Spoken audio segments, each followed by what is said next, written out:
For me, I'm not too bothered with it. I think, as I said, loudness is a part of mastering which some styles need. There's a certain intimacy that loudness can bring to a track. There's a certain forwardness that it can bring to a track, that when something's really squashed and held down like that, it can embellish a track. But in the same respect, you have to have the right context to do it. You can't just be slamming every master and thinking that it sounds better because it's louder. It's really, there's a lot of factors. The loudness wars, I'm over. I don't really factor it in because for me, when someone listens to a song, they're not listening to whether it's -4 or -6 dB RMS. They're listening to the music. So my invested interest in my clients is making sure that when someone listens to the music, they're listening to the music and not the volume.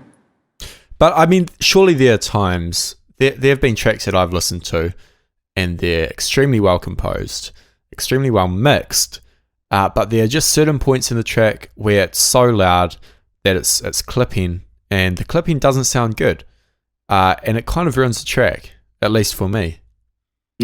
So I thought, and I'm sure a lot of people kind of side with this, like there was a point where it was getting well out of hand in terms of loudness, and people were sacrificing audio quality for loudness, which was quite unfortunate. So do you think that's kind of dying off now? There's not as much of a push for loudness, or? You listen to any Armada or Spinning Records track and they still do it. Yeah, that's true.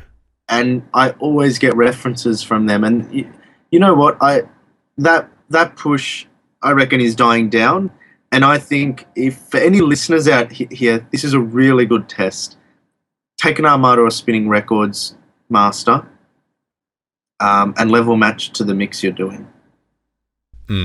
And it's like night and day. I've so many times if I've got an Armada or Spinning Records reference in my session, I'll level match it, and you can't the dynamics in the labels masters is 0 to none, and it's more a sales sort of thing and something they've gotten into just to sort of make that initial impact and move along to the next. It sort of cheapens the music in a way.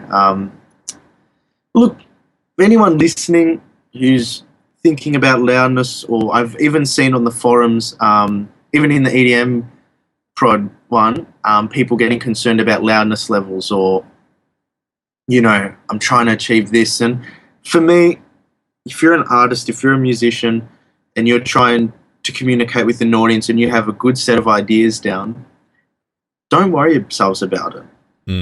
Just, if you're doing self-mastering or whatnot, just do your best to represent your music with, just represent it really well. Don't go to slam it. Just try and get your ideas out there and across, and people will appreciate that a lot more.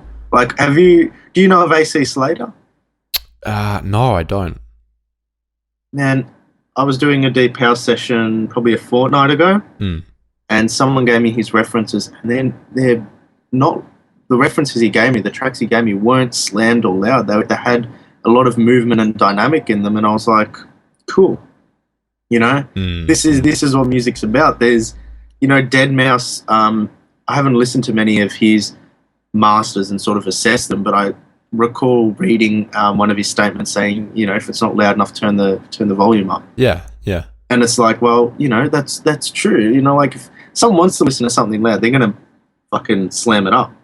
If it's good music, you're going to make sure you make that presentation really nice, and that to me is more important than the overall volume.